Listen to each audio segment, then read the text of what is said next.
안녕하십니까, 박공수입니다. 오늘 그림 산책 19회는 조선시대 화가 김두량의 긁는개로 여러분과 이야기를 나누는 시간 갖겠습니다. 그림을 보시면요, 개 한 마리가 그냥 화선지 전체를 차지하고 있죠. 조선시대에 개를 그린 그림이 제법 많은 편인데요. 조선 전기에는 이암이라는 화가가 개 그림으로 유명했어요. 그리고 조선 중후반기에 와서는 이 김두량이라는 화가가 또 개 그림으로 일가를 이뤘습니다. 물론 다른 그림도 그렸는데 개를 또 즐겨 그렸던 화가입니다. 그런데 저는 조선시대 통틀어서 적어도 개 그림에 관한 한 최고의 이렇게 실력을 보였던 사람이 이 남리 김두량이라고 생각을 해요.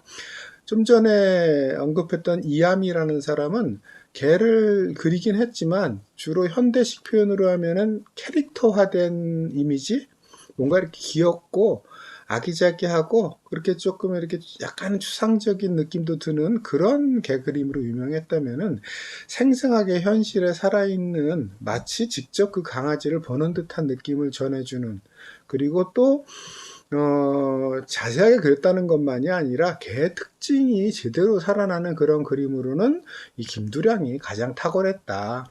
그래서 조선시대 통틀어서 최고다라고 생각을 하는데, 사실은요, 이 폭을 전 세계로 쭉 넓혀서 보더라도 제가 보기에는 그 중에 한 세 손가락에 들어갈 우수한 기량을 지녔던 화가가 김두량이다. 거기에는 화가로서의 기능적인 능력만이 아니라 동물을 바라보는 또 다른 색다른 시선, 동양적인 시선, 이런 것까지도 발견할 수 있는 것이 김두량의 개라는 이 그림입니다.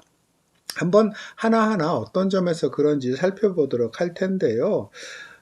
원래는 제목을 후대 사람들이 이렇게 정한 거라서 흑구도, 검은 개라는 그 제목으로도 알려져 있고요. 제가 올려놨듯이 긁는 개라는 이름으로도 알려져 있는데, 제 생각에는 긁는 개라는 그 제목이 훨씬 더 이 장면이라든가 혹은 호감이라든가 이런 것들 우리에게 더 전달하기 때문에 더 적합한 이름이 아닌가, 제목이 아닌가, 이렇게 생각을 합니다. 말 그대로 자기 몸을 긁는 개 그림이에요.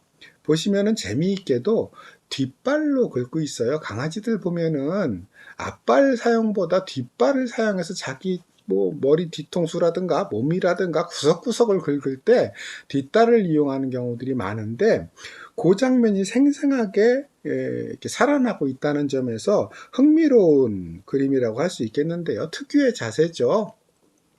자, 그런데 꼼꼼하게 보면은요, 이 화가의 묘사력이 얼마나 탁월한지가 드러납니다. 먼저 개 머리 쪽을 한번 보세요. 눈과 일종의 표정이라고, 개한테도 표정이란 말을 쓸 수 있다면은 표정을 한번 보시면요, 정말 가려워 보이지 않아요? 사람도 등에 이렇게 손이 잘 안 닿는 곳이 막 가려워요. 그러면 막 이렇게 난처한 표정으로 막 긁잖아요.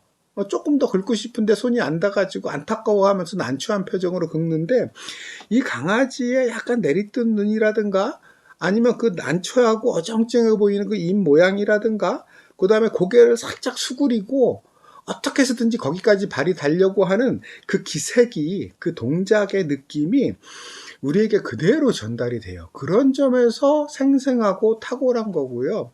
그 다음에 뒷다리로 긁다가 보니 아무래도 몸을 있는 대로 꽈야 될 거 아닙니까? 그래서 여기저기 긁을 수 있으니까. 그래서 앞다리 쪽을 최대한 들고 고개는 낮추고 그 다음에 허리는 틀어가지고 안 닿는 구석이 없도록 자세를 취하고 있는 거. 그래서 다리를 들고, 뒷다리를 들고 긁고 있는 게 보이시죠? 그런 것 하나하나가 생동감이 넘친다는 점에서 탁월하고요. 그 다음에 세부 묘사에 있어서도 보면은요, 검은색 털에서 마치 윤기가 흐를 것처럼 그 세피를 통해 가지고 아주 세부적으로 그 결이나 이런 한 올 한 올만이 아니라 결까지 묘사해서 강아지의 그 윤기가 느껴질 정도이고요. 그 다음에 동물 그림에서 제가 종종 언급하는 것이기도 한데요. 이 머리 쪽에 짧은 털, 그 다음에 그것보다는 약간 길고 거친 등 쪽의 털, 그 다음에 배에 약간 복실복실한 연한 털, 그리고 꼬리 쪽에 길고 뭔가 이렇게 휘날리는 것 같은 털, 온몸의 털의 그 상세한 차이까지도 다 드러내고 있다는 점에서 또 놀라워요. 또 하나는 귀를 잘 보시면요. 귀의 안쪽 면과 바깥쪽 면이 동시에 드러나도록 해서 귀가 나풀거리는 모습이 느껴지죠. 그 다음에 보통 개를 그리면요. 이 발의 등 정도를 묘사하는데 그치는데 등을 긁기 위해서는 몸을 있는 대로 뒤틀어야 되잖아요. 그러다 보니까 앞다리를 이렇게 꺾은 상태에서 등이 보인다면 뒷다리 하나는 보시면은 발바닥이 보이죠. 그래서 가려워서 긁는 게의 전체적인 모습이 이 한 화면 안에서 우리들에게 그대로 전달돼서 마치 옆에서 실제 강아지가 긁고 있는 거를 보고 있는 듯한 느낌이에요. 그런 위트도 느껴지고요. 나아가서는 그 풍경화적인 요소에서도 탁월함을 느낄 수 있는데요. 뒤에 있는 나무는 무심한 듯 그냥 축축축축 그렸는데요. 농담을 달리하면서 꽤 오래된 그 고목의 느낌을 살려내고 있습니다. 주변의 숲을도요, 연한 색으로 이렇게 정성 들여 그린 것 같지 않음에도 불구하고 우거진 숲을, 그리고 연한 느낌이 살아나요. 나무를 보면은 가지에 이제 막 이파리나 꽃의 몽우리가 피어나오는 느낌이 들잖아요. 그렇게 찍어놨죠. 초봄의 정취를 느끼게 해주는 거고, 그 초봄의 연한 빛깔의 부드러운 숲풀의 느낌까지도 흑백이지만 살아나는 느낌이에요. 마치 흑백 그림인데 연한 연두색이 보일 것과 같은 느낌을 우리들에게 전달한다는 점에서 화가가 가지고 있는 기량을 마음껏 발휘하고 있다. 서양화법의 일정의 영향을 받아가지고 입체감에 있어서도 이렇게 신경을 쓰고 있는데 과하지 않고요. 자연스럽게 그 입체감이 묻어난다는 점에서도 우리가들이 한번 눈여겨볼 필요가 있을 것 같습니다. 이 개 한 마리만 우연히 성취를 이룬 거냐? 그렇진 않아요. 김두량의 또 하나의 대표작이라고 할 수 있는 이 삽살개를 보면은요, 또 다른 면에서 비교해 볼 수 있는 게 있어요. 일단, 뭐, 이게 삽살개냐, 아니냐, 뭐, 그림을 놓고 논쟁은 있지만, 일단 후대 사람들이 이것도 정한 이름이기 때문에 뭐 삽살개가 아닐 수 있겠죠. 하지만 털이 아주 북실북실한 특징은 그대로 살아나고 있는데요. 이 개는 검은 개는 아니고 얼룩개입니다. 얼룩 점박이 모습이 그대로 드러나고 있는데 앞에 그림과 어떤 점에서 비교할 수 있냐면은 앞에 긁는 개는 가려워서 긁는 최대한 이완된 모습이잖아요. 근데 그에 비해서 이거는 긴장된 모습이에요. 뭔가 잔뜩 경계하고 공격적으로 짖는 모습이란 말이에요. 그런데 그 공격적인 모습도요, 사실은 두 가지가 있잖아요. 방어 대 공격적인 반응을 보이는 경우가 있어요. 그런 경우들은 강아지가 엉덩이를 뒤로 빼고 짖어요. 방어적인, 수세적인 어떤 마음을 가지고 뭔가 공격적인 태도를 취하는 거죠. 그거는 어떻게 보면 두려움의 표현일 수도 있는데, 그런데 여기서 이 개는 엉덩이를 빼는 게 아니라 앞으로 전진하는 몸과 발걸음을 보이면서 짖고 있다는 점에서 말 그대로 공세적인 의미의 공격적인 모습이 그대로 드러나고 있고요. 그것을 잘 보여주는 것 중에 하나가 앞의 긁는 개의 눈과 그 다음에 요 삽살개의 눈초리의 눈빛이 달라요. 여기서는 막 안광이 바깥으로 발산되는 것처럼 강렬하죠. 그만큼 흥분되어 있는 상태, 뭔가 이렇게 공격적인 과정에서 나타나는 흥분 상태가 보이는 듯하고요.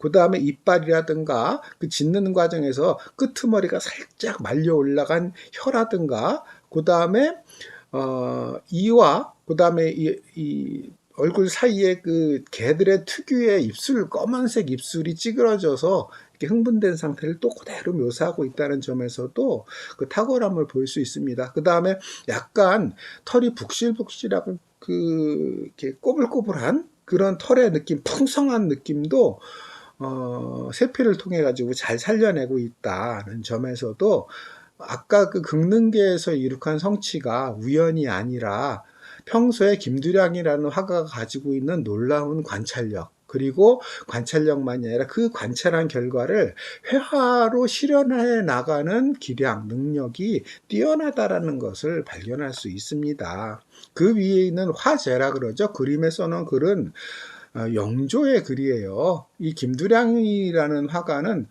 당시에 꽤 실력을 인정받아서 도화서 화원의 최고위직이라고 할 수 있는 별제 자리까지 올랐어요. 그만큼 그림으로 일가를 이룬 거고 인정을 받은 거죠. 특히 영조대왕의 총애를 받았다고 해요. 그래서 그림에다가 영조대왕이 화제를 적어준 거예요. 붓글씨로. 뭐 내용을 보면 이렇습니다.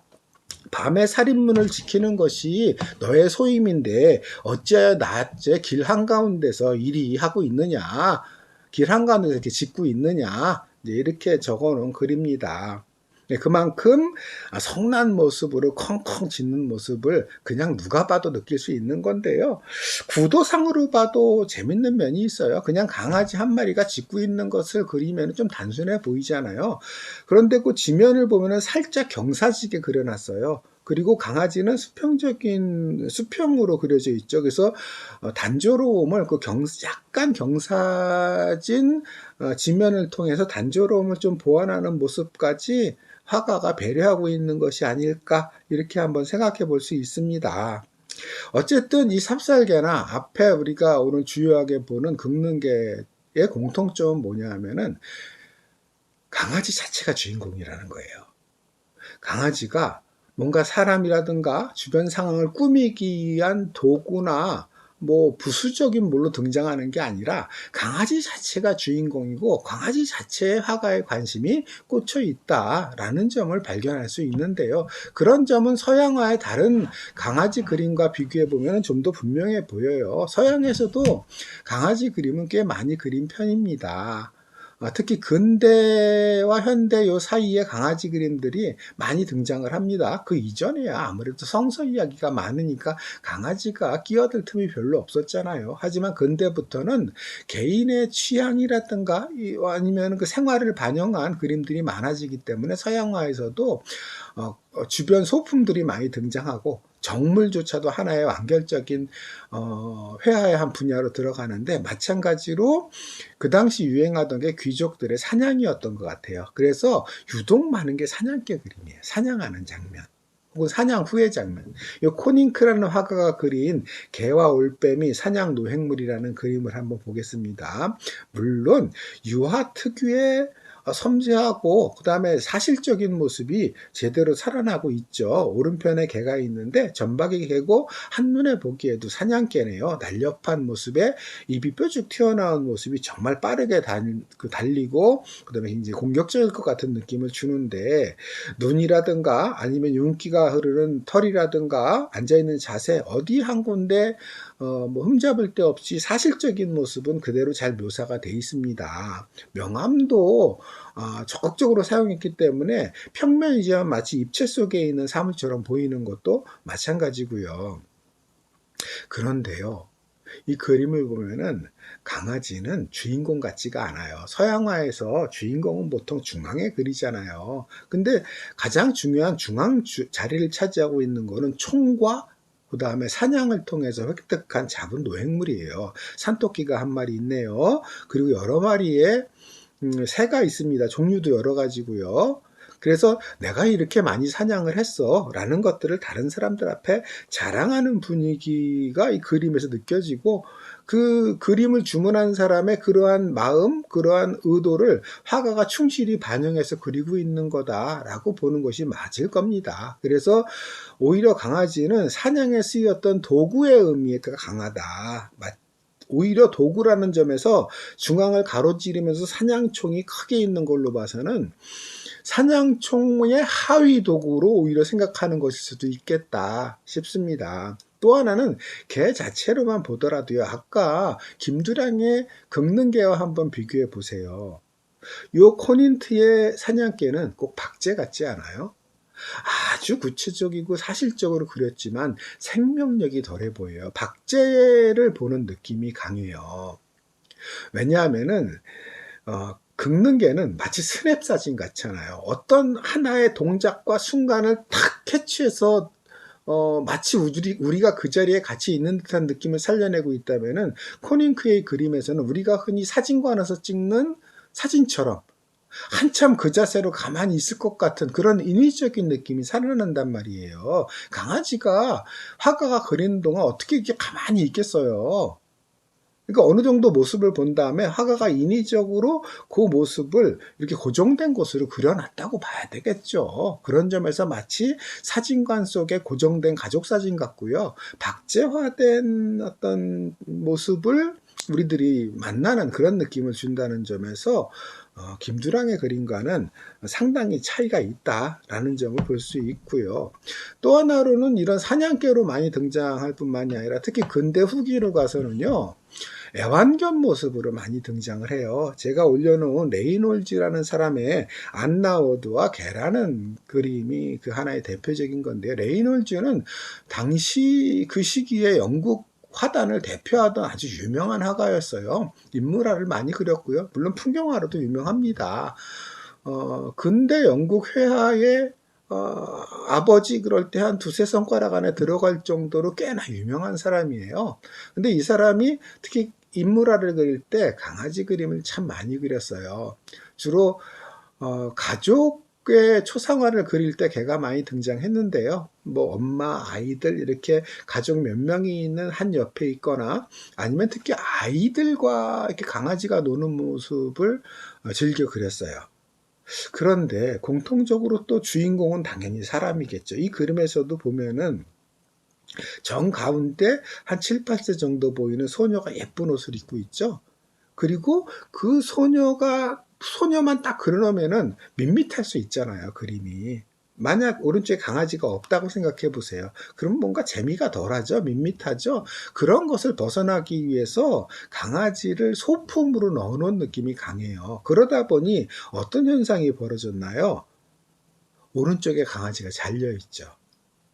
중앙에 풍성하게 주인공을 넣고 그 오른쪽 옆에서 강아지가 재롱 떠는 모습을 그리려다가 보니까 캔버스 제한도 있겠다 하니 또 어차피 조연이고 하니 잘라버린 거예요. 동영화에서는 보기 어려운 건데 물론 레이놀즈 그림이 다 그렇다는 건 아니에요. 강아지 모습이 다 들어가지만 보통은 아래편이나 옆편에 치우쳐서 조연의 자리를 차지하고 있고 심지어 몇몇 작품에서는 이렇게 잘려서 나타나기도 한다는 점에서 화가가 강아지에 대해서 가지고 있는 혹은 당시에 서양 사람들이 강아지를 바라보는 시선, 시각이 이 그림 속에서 일정하게 드러난다 이렇게 볼 수 있겠죠.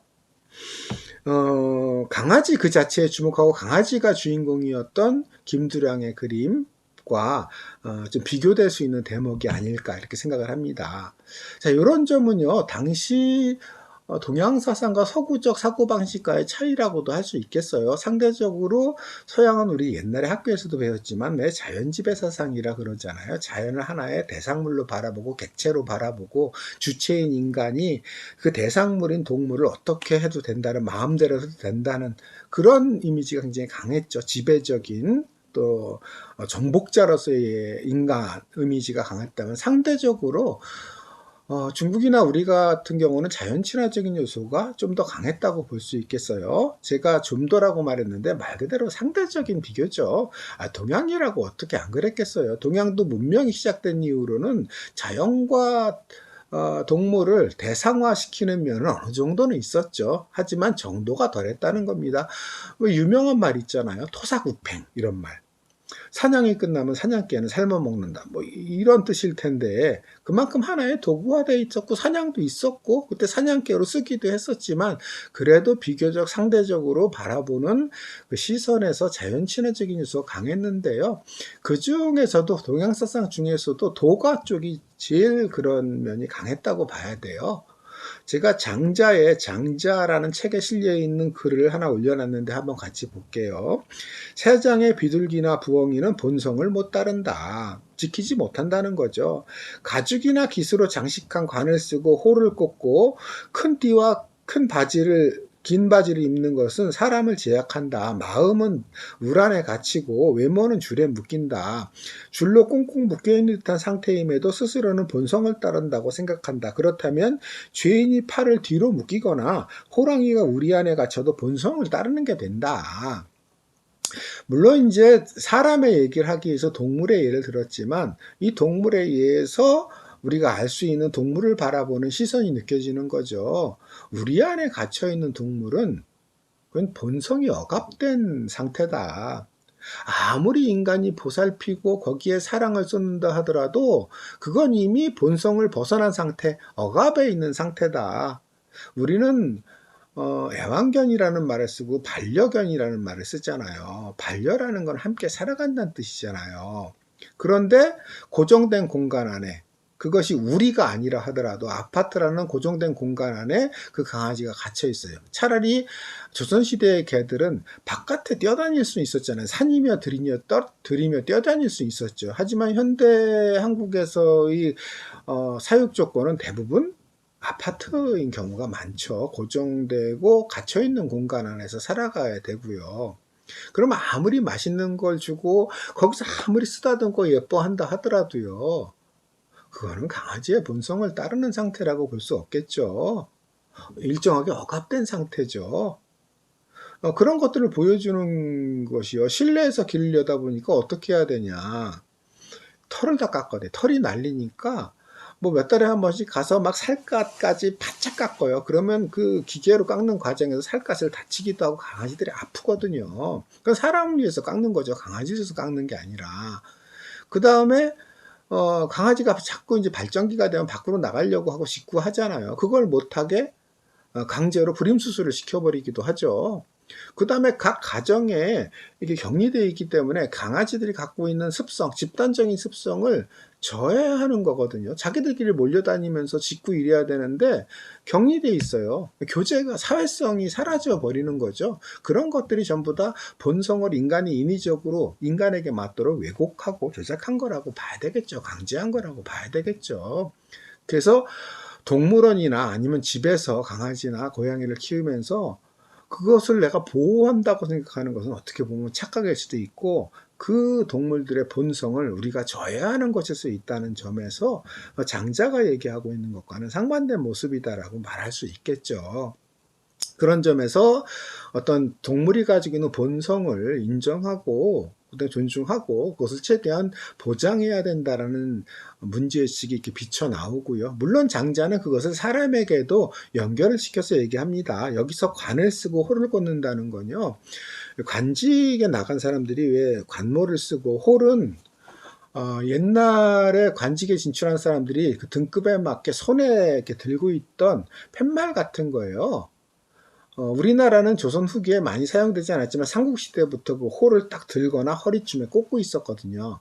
그럼 관직에 따라서 그것의 길이나 재질이나 이런 것들이 좀 달랐어요. 자신의 신분을 나타내기 위한 하나의 도구였던 건데 그만큼 관직의 상징이라고 할 수 있겠는데 그렇게 관직에 진출하는 것에 급급한 육아 선비들에 대한 비판이겠죠. 그렇게 관직에 얽매여 있을 때 자기의 자연적 본성 또 인간으로서의 본래적으로 가져야 되는 것들을 훼손당하게 된다.